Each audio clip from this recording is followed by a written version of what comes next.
Bien, chers amis, le temps passe et je rends mes présentations plus concises.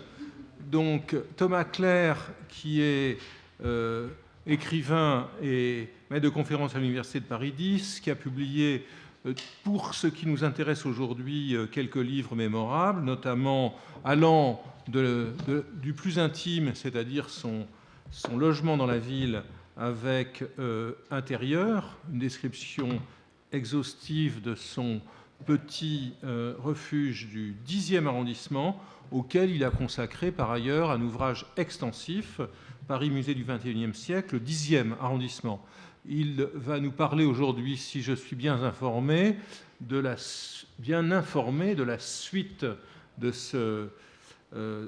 cet ouvrage, de l'ouvrage qui va le suivre et qu'il va consacrer au 18e arrondissement, vers lequel il a effectué une transhumance dont il nous parlera. Merci. Merci beaucoup, Jean-Louis Cohen. Je te remercie donc de m'avoir invité à parler donc de ce projet futur littéraire donc et qui est la poursuite de mon exploration parisienne, puisqu'en 2007 donc j'avais déjà fait paraître le 10e arrondissement, qui était le premier jalon d'une description que j'espère intégrale de Paris. Mais évidemment, il y a une lenteur de réalisation, comme on dit en architecture, un retard de livraison dans le programme. Et donc, puisque en effet, il y a 14 ans que j'ai publié ce premier volume, et comme il me reste 19 arrondissements à traiter, j'ai calculé que cela ferait donc il me faut 266 ans pour mener à bout mon programme. Et donc, je vous donne rendez-vous au 23e siècle, mais bon, j'espère quand même réduire les intervalles temporels entre les arrondissements. Alors cela est dû évidemment à une multiplicité de projets. Il y a un goût pour la totalisation, bon, qui est à la fois honnête et malhonnête, pour reprendre l'expression de tout à l'heure. Hein. Le mot enquête rime avec honnête, mais il rime aussi avec malhonnête, donc c'est problématique. Et effectivement, d'ailleurs, mon prochain livre est également spatialisé, puisqu'il s'agira de Cave, qui va sortir au mois de septembre. Livre lapsus, puisque dans Intérieur, je me suis rendu compte quelques années après que j'avais oublié de décrire ma cave. Et donc, je me suis attelé à ce projet les 3 dernières années, ce qui explique les lenteurs aussi, les retards dans la description en extérieur, finalement. Bon.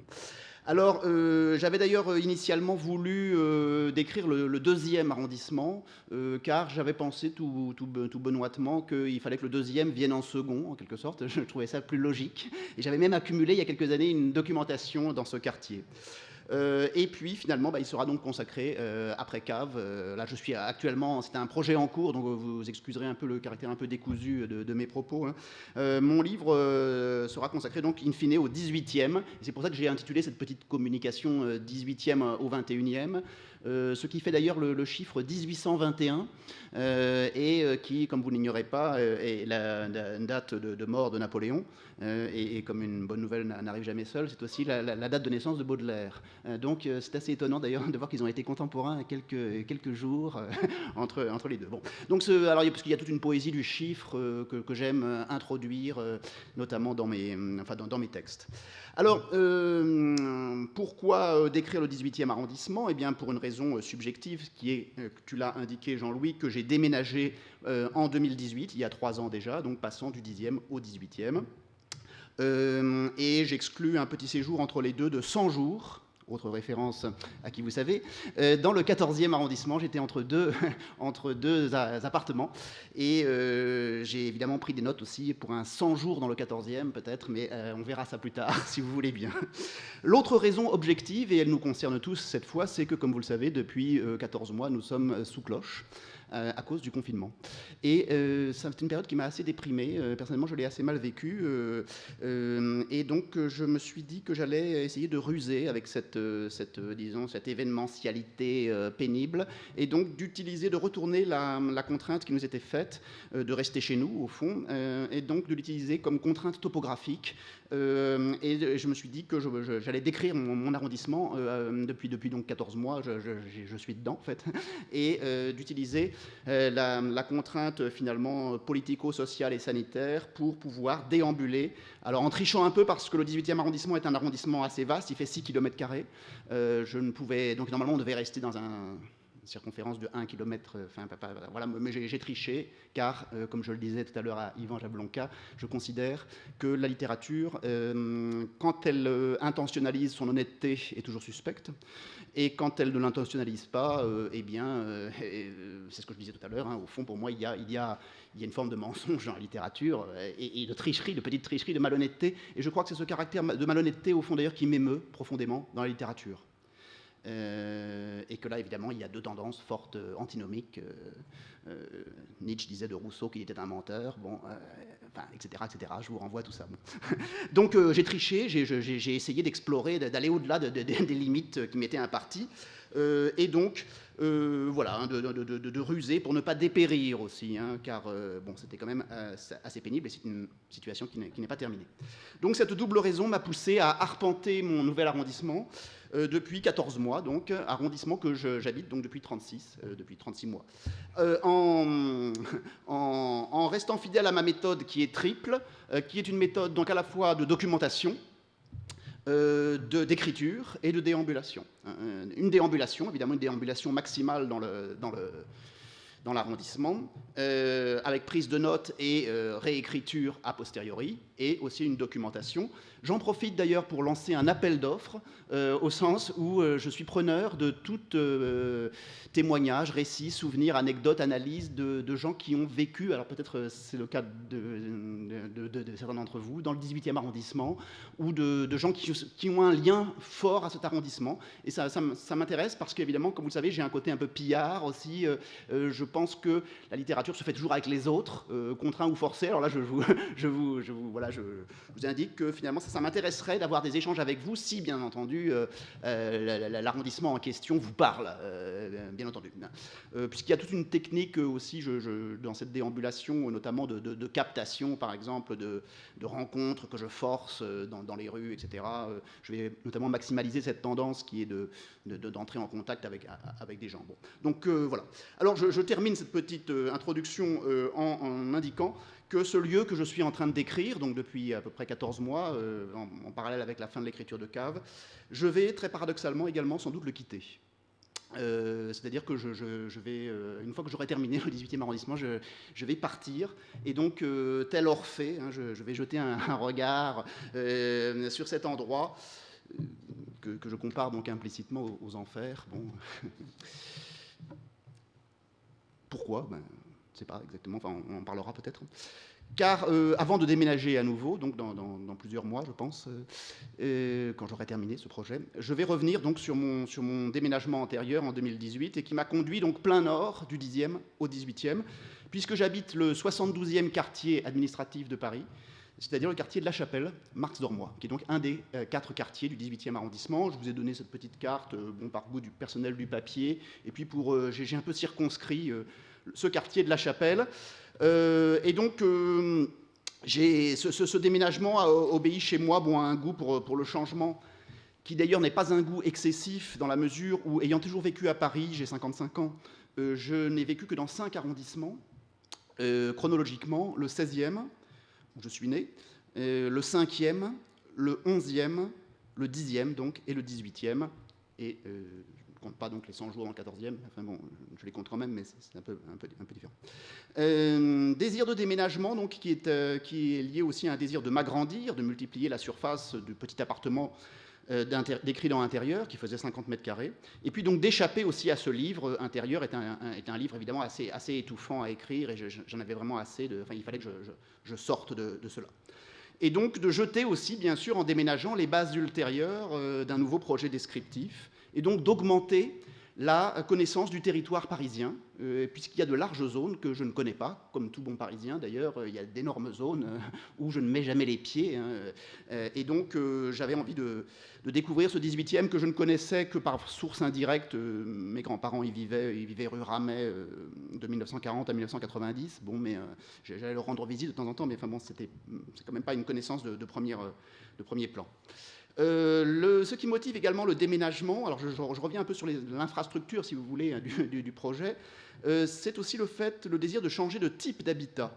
Et en effet, je suis passé de l'appartement d'intérieur, qui était un immeuble de la fin du XVIIIe, à peu près contemporain de la Révolution, un immeuble d'ailleurs très très modeste, hein, à un immeuble années 70, et dans lequel j'habite donc actuellement.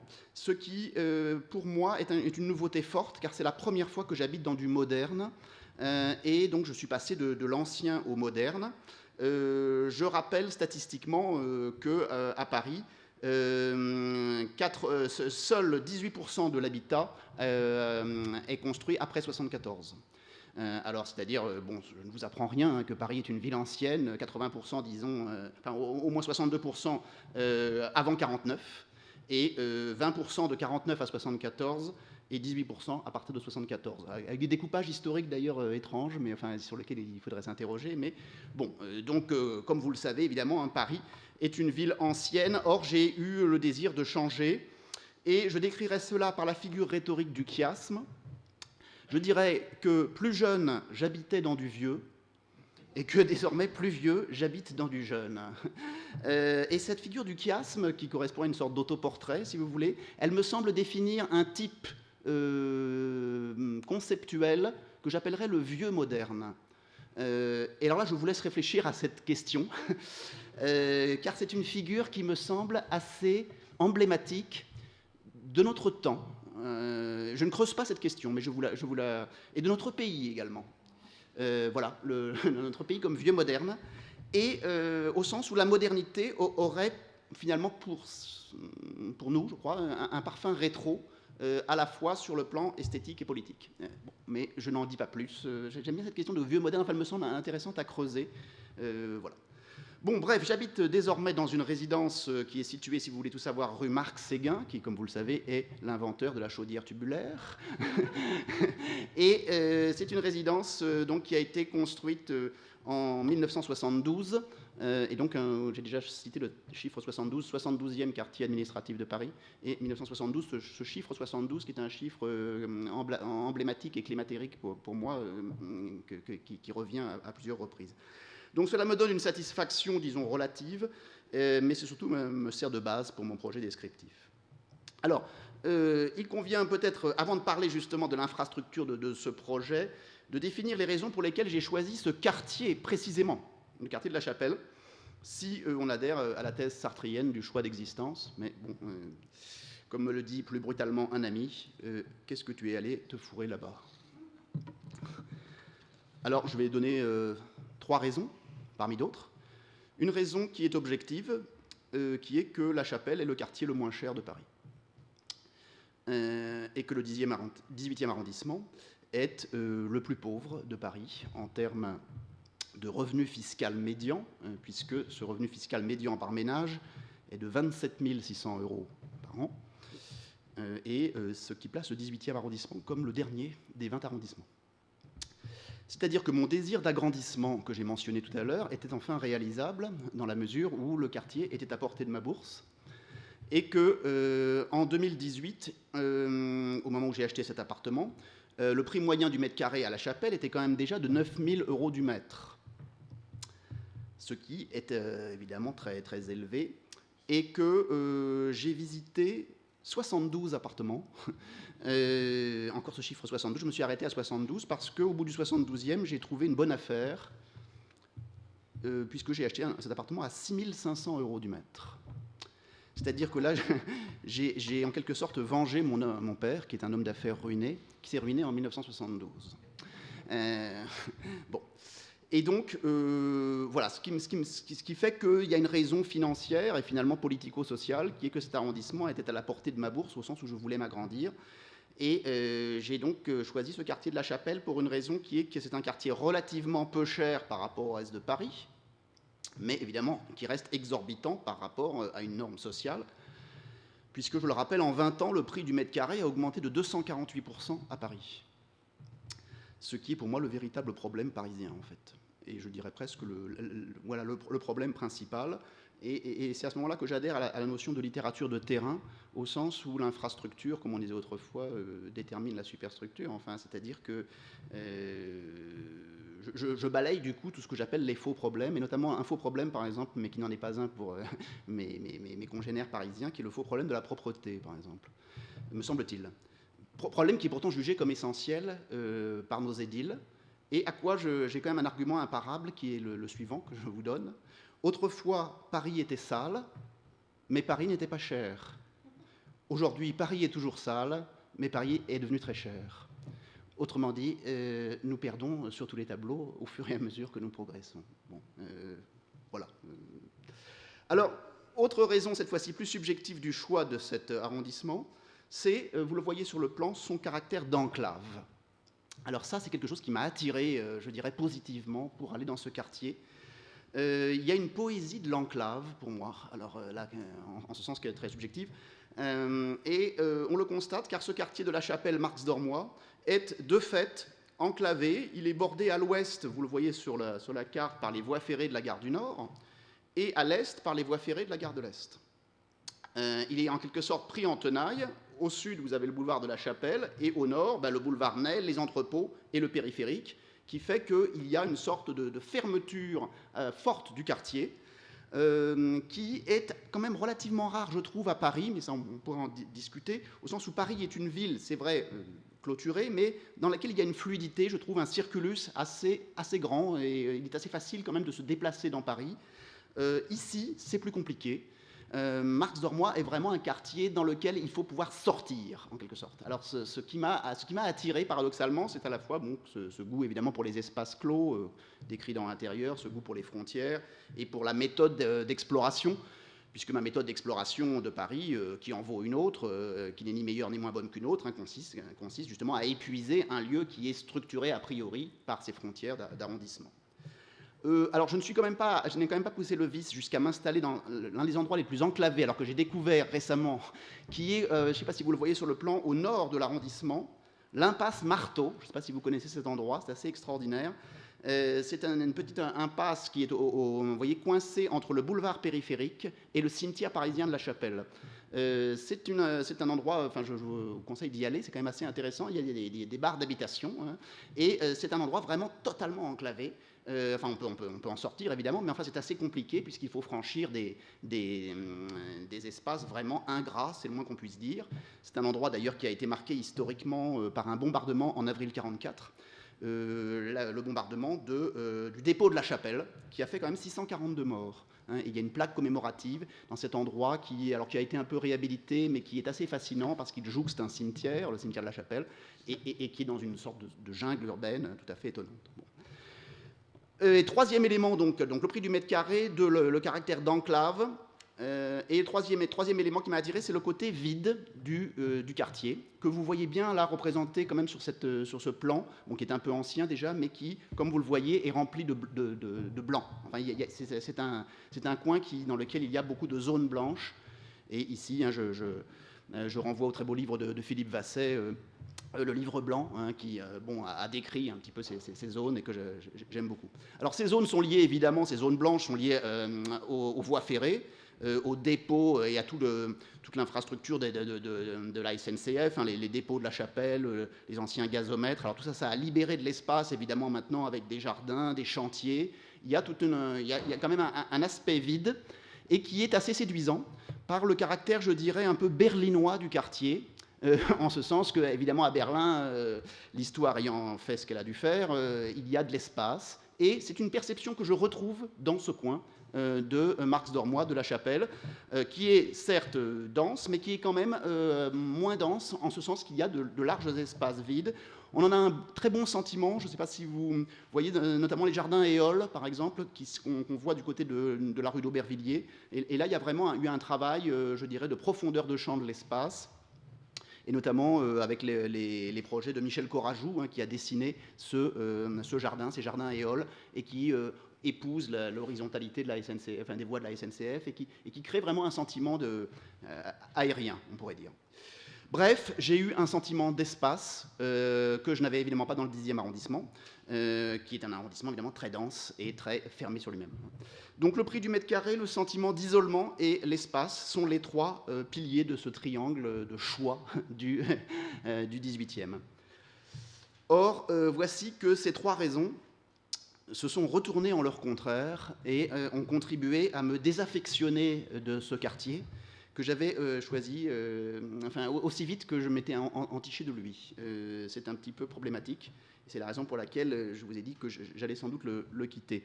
Le premier point, évidemment, c'est le prix du mètre carré, dont j'ai dit qu'il était relativement bas. Il a une contrepartie massive, évidemment, c'est que La Chapelle est un quartier pauvre, est un quartier dur. C'est un quartier à la pauvreté de laquelle je ne m'attendais pas autant. Et donc il y a cet aspect objectif de la pauvreté qui, je dois le dire là en toute honnêteté, c'est-à-dire en tout bourgeoisisme, en un sens, me fatigue, me frappe par le caractère détonnant par rapport à tous les autres coins de Paris. C'est vraiment le quartier qui reste, disons, qui cumule, disons, une pauvreté, alors une saleté, au sens où ce n'est pas le problème majeur, mais c'est quand même un problème, et parfois aussi une forme de laideur qui est le reliquat, évidemment, de ces composantes, notamment dans quelques ratages, dans quelques grands ratages années 60-70, si on pense à la porte de la Chapelle, par exemple, et notamment les deux grandes tours que vous voyez peut-être, qui sont les tours de Samsung, enfin qui se trouvent à la porte de la Chapelle, qui sont les tours de Remondet, architecte, disons, assez proche du pouvoir gaulliste, me semble-t-il, puisque ce sont des tours qui ont été construites en 67, mais là, je laisserai aux spécialistes. Remondet qui a quand même fait l'ambassade de France aux États-Unis, mais Jean-Louis est parti. Bon, enfin bref. Donc, voilà, il y a quand même des traces un petit peu déplaisantes. Ou bien par exemple aussi toute cette grande zone qui s'appelle Cap 18 que vous verrez dans le petit film que je vais vous montrer à la fin de ma communication. Je prendrai les 5 dernières minutes où j'arrêterai de parler et je vous montrerai un petit film où vous verrez par exemple la zone Cap 18 qui est une zone industrielle qui a été créée sous Chirac. Le quartier a aussi été massivement construit dans les années 80 avec cette zone Cap 18 et toute une zone d'aménagement concerté, la ZAC Évangile. On n'a pas beaucoup parlé du nom de Guy Debord, mais je rappelle que Guy Debord propose d'effacer les noms sales des rues, ou les noms des rues sales, dans ces fameuses un projet d'embellissement rationnel de la ville de Paris. Et donc la rue de l'Évangile, la rue de l'Évangile a donc été quand même reconfigurée par l'architecte Gillot, qui est encore de ce monde, il est né en 1927, et qui a reconfiguré tout ce quartier dans les années 80. Il a vraiment une mainmise là, sur toute cette partie du territoire. Deuxième point qui s'est renversé en son contraire, c'est l'enclave qui me séduisait il y a 12 minutes, et il y a 3 ans, me séduit beaucoup moins parce qu'effectivement, à l'usage, et là je parle en piéton, enfin en usager du quartier, c'est un usage pénible, car, comme je le disais, c'est un quartier dont on sort difficilement. Il n'est desservi que par une seule station de métro, Marx-Dormois, qui est évidemment très mal conçue, puisqu'il n'y a qu'une seule sortie, alors qu'évidemment, il y a une densité très très forte à Marx-Dormois. C'est le contraire de Chardon-Lagache, où vous avez 2 sorties, mais il n'y a personne. Enfin bon, c'est-à-dire, j'ai toujours fasciné, évidemment, par ces inégalités structurelles. Je parle de Chardon-Lagache, puisque je vous ai dit que j'avais vécu dans le 16e et que je connais bien cette station qui est la moins fréquentée de Paris. Bref. Et donc, c'est une ligne traître, en plus, la ligne 12, je l'ai découverte à cet usage, parce que si vous voulez vous rendre de chez moi, donc Marx-Dormois au Collège de France, vous pouvez prendre la ligne 12 en changeant à Sèvres-Babylone, mais il vous faudra utiliser 15 stations, plus un changement à Sèvres-Babylone et faire 2 stations jusqu'à Cluny. C'est-à-dire qu'il y a un effet psychologique assez désastreux qui est qu'au lieu de faire une ligne verticale, la ligne 12, si vous voulez, pour aller au centre de Paris, en quelque sorte, fait une sorte d'espèce de boucle extrêmement longue, c'est absolument interminable, et c'est en la fréquentant, finalement, cette ligne 12 que j'ai vu son caractère traître. Il y a notamment 4 stations qui desservent le 9e arrondissement, Saint-Georges, Notre-Dame-de-Lorette, Trinité, c'est extrêmement long, si vous voulez, et ça correspond à un côté un peu 1900 du métro, si vous voulez. Hein, bon.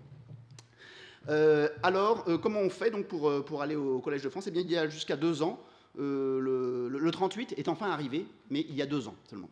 Jusqu'il y a 2 ans, il n'y avait pas de bus, si vous voulez, il n'y a que la ligne 12, ou bien 2 bus qui desservent de manière aussi assez interminable l'Est parisien, le 60, et le 35, qui est sans doute le bus le plus pauvre de Paris, qui va de la gare du Nord à Aubervilliers. c'est une expérience évidemment assez fascinante d'un point de vue ethnographique que de prendre le 35, hein, car c'est un bus dans lequel je suis toujours le seul blanc. Bon, donc voilà, c'est-à-dire il y a cet aspect-là évidemment, hein, qui est assez intéressant quand même à voir. Et puis enfin, la viduité, pour reprendre un mot de Chateaubriand, n'est-ce pas, eh bien la viduité du quartier est relative en ce sens que, évidemment, il est promis, ce vide est promis à être rempli. Et donc, évidemment, il va y avoir une sorte de construction massive du quartier. Et parfois, par exemple, il y a aussi des pièges ou des traîtrises, comme ces fameux jardins éoles qui sont conceptuellement très intéressants. Enfin, Corajoux les a très intelligemment conceptualisés. À l'usage, ils sont pratiquement impraticables, puisque les jardins éoles, qui se situent donc en bordure des voies ferrées et de la rue d'Aubervilliers, sont des jardins qui sont entièrement, disons, aux mains d'une centaine de drogués qui colonisent absolument totalement le jardin. Et c'est un jardin où il est vraiment assez difficile. Il y a un côté un peu Central Park années 70, si vous voulez, et qui est du coup, évidemment, enfin, si vous voulez, il y a une sorte de décalage entre l'intention conceptuelle qui est assez intéressante et l'usage du jardin qui est vraiment difficile, quoi. Bon.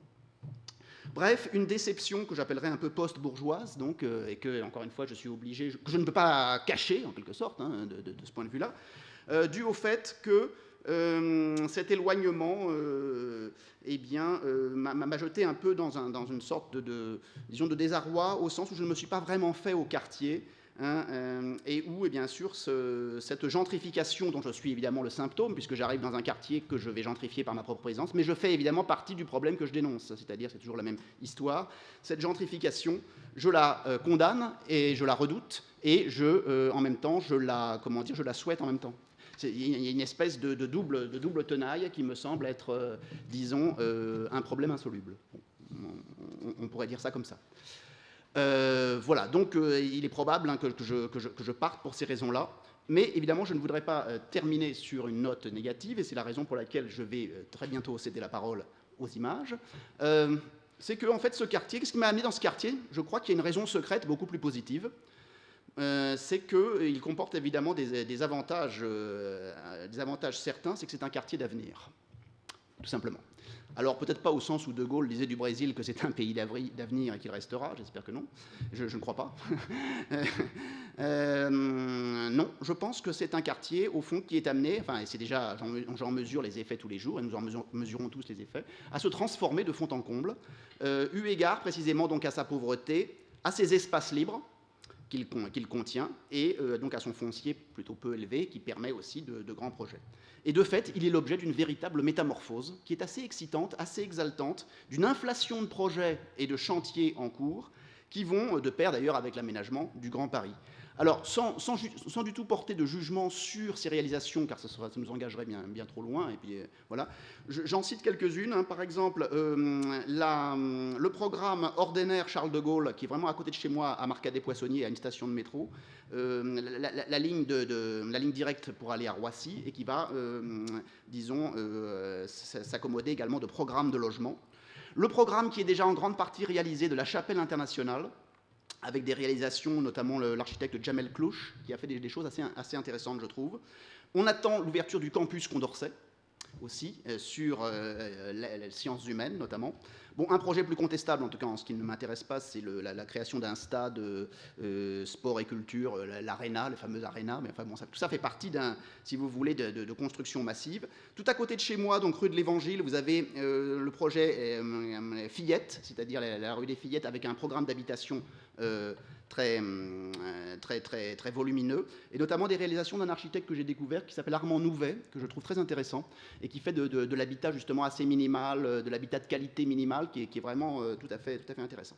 Et puis à côté de chez moi aussi le parc Chapelle-Charbon, qui n'est pas encore tout à fait fini, que vous verrez un petit peu dans le film que je vais vous montrer, et qui aussi fait partie de cette réhabilitation qui donne une note quand même extrêmement dynamique à cet endroit. Et je voudrais terminer là-dessus, hein. Il y a une mise en valeur qui témoigne d'une volonté de transformation, qui fait de ce Paris, de ce nouveau quartier de Paris, un Paris qui n'est pas Paris tout en étant Paris. Au fond, c'est ça qui m'intéresse, je trouve, et qui contraste très fortement avec tout le Paris que nous connaissons par ailleurs.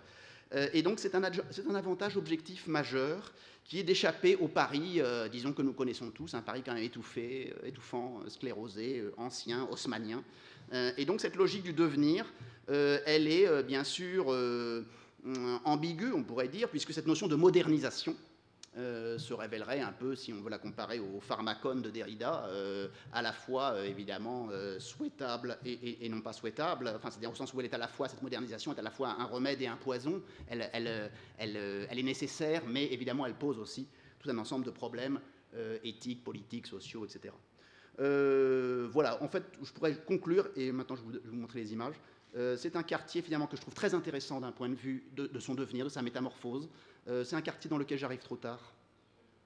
C'est-à-dire, j'adorerais ce quartier si j'avais 35 ans.